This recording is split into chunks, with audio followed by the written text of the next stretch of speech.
దామోదర్ రాజరెడ్డి సింగ్ గారు, అలాగే AC secretary Sampath Kumar గారు ఉన్నారు. మరి ఇంతమంది మాట ఇచ్చినాక కూడా బీఫామ్లు క్యాన్సిల్ అయినాయి అంటే దీంట్లో పాత్ర ఎవరిది, ఎవరు పడిన కుట్ర అన్నది ఈరోజు తేరాల్సిన అవసరం ఉంది. ఈ అవమానం నా ఒక్కదాని అవమానం కాదు, ఈ మోసం నాకు జరిగిన మోసం కాదు, కంప్లీట్ కాంగ్రెస్ పార్టీకి, కాంగ్రెస్ పార్టీ సిద్ధాంతానికి జరిగిన మోసం అని నేను అనుకుంటున్నా. కాబట్టి ఈరోజు మాట్లాడుతున్నా. కొంతమంది దుష్ప్రచారాలు చేస్తున్నారు వీళ్ళ మా మీద. ఎవరు ఏం చేసినా నేను కాంగ్రెస్ పార్టీకి కష్టకాలంలో, కాంగ్రెస్ పార్టీకి గద్వాలో ఒక నాయకత్వం లేని సమయంలో ఎంపీ గారి సలహాతో ముఖ్యమంత్రి రేవంత్ రెడ్డి గారి ఆధ్వర్యంలో ఖర్గే గారి దగ్గర నేను కండువా వేయించుకున్న, కాంగ్రెస్ పార్టీకి పనిచేసిన అని ఏ గల్లీకి పోయినా కాంగ్రెస్ పార్టీ ఎవరంటే ఈరోజు చెప్తారు నా పేరు. ఆ ధైర్యం నాకుంది. సరే, మరి కొంతమంది కుట్రలు చేస్తున్నారు. ఒకరోజు ఈ పార్టీలు ఉన్నా అంటారు, ఒకరోజు ఆ పార్టీలు ఉన్నా అంటారు. మరి ఏ పార్టీలో ఉన్నారో వాళ్ళకే క్లారిటీ లేదు.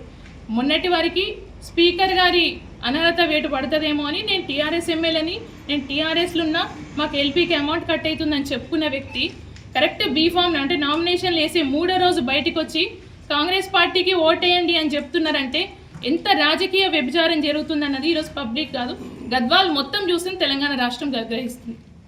మరి పబ్లిక్కి తెలియదా ఈ మోసాలన్నీ? మళ్ళీ ఏం చెప్తాడు, మున్సిపాలిటీ మీద పెత్తనం చేయనికే కొంతమంది స్థానికులు కాని వాళ్ళు ప్రయత్నాలు చేస్తున్నారు అంటారు. పెత్తనం ఎవరు చేయడానికి చూస్తున్నారు అన్నది ఈరోజు సమాజం చూస్తుంది. అధికారం కోసం పోరాడుతుంది ఎవరు అన్నది తెలుస్తుంది. నేను అధికారి పార్టీలో లేనప్పుడు, పార్టీ అధికారం లేనప్పుడు పార్టీ కోసం కష్టపడి, పార్టీ కోసం జెండా మోసిన కార్యకర్తల కోసం పోరాడుతున్నా. మున్సిపాలిటీలో నేను కంటెస్ట్ చేస్తలేను. ఇక్కడ మున్సిపాలిటీలో కాంగ్రెస్ కౌన్సిలర్లు గెలిస్తే నేను గెలవను. కానీ ఎందుకు పోరాడుతున్నా అంటే వాళ్ళ కోసం, వాళ్ళకి న్యాయం జరగాలని పోరాడుతున్నా. కానీ నా మీద దుష్ప్రచారాలు చేస్తున్నారు. ఈరోజు న్యాయం జరగాల్సిన అవసరం ఖచ్చితంగా ఉంది. ఈరోజు మా రాహుల్ గాంధీ గారు పెద్దలు ఆయన చెప్తున్నారు, రాజ్యాంగాన్ని భుజాన పెట్టుకొని రాజ్యాంగాన్ని కాపాడాలి, మనకు డాక్టర్ బాబాసాహెబ్ అంబేద్కర్ గారు ఇచ్చిన హక్కుని కోల్పోవద్దు, రాజ్యాంగ నిర్మూలన జరగొద్దు అని, రాజ్యాంగాన్ని పరిరక్షించుకోవాలని ఆయన పదవి ఏది ఉన్నా ప్రధానమంత్రి కాకపోయినా మన కోసం పోరాడుతుంటూ బీసీల పక్షాన్ని నిలబడతా అంటుంటే, ఒక బీసీ మహిళని నన్ను ఇక్కడి నుంచి జరపాలని అంటే నాకు నా నాయకత్వం బలపడుతుందని కేవలం అక్కస్తో చేస్తున్న ప్రయత్నాలు ఇవన్నీ. దాంట్లో ఎవరు కుమ్మక్కైందో, ఏ గుంట నక్కలు కుమ్మక్కైందో వాళ్ళని బయటికి తీసే ప్రయత్నం నేను ఖచ్చితంగా 100% చేస్తాను. ఈరోజు ప్రెస్ మీట్ ఇచ్చిన తర్వాత నేను గాంధీ భవన్కి వెళ్ళి మా ఐషన్నతో కూడా కలబోతున్నా. సో ఇందులో క్లియర్గా నేను చెప్పాల్సింది ఏంటంటే, కాంగ్రెస్ పార్టీ 100% నా పక్షాన ఉంది.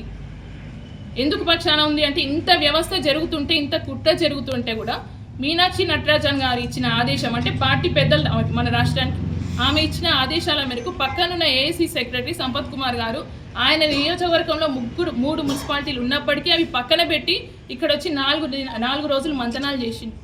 4 రోజులు బడిగాపులు కాసిన ఎమ్మెల్యే ఇంటికాడ ఎందుకు కాసినంటే, నేను పార్టీ నమ్ముకున్న వ్యక్తిని, పార్టీ సిద్ధాంతాలను పక్కకు పోనియని వ్యక్తిని పార్టీ ఆదేశించింది, నేను చేస్తాను చేసింది.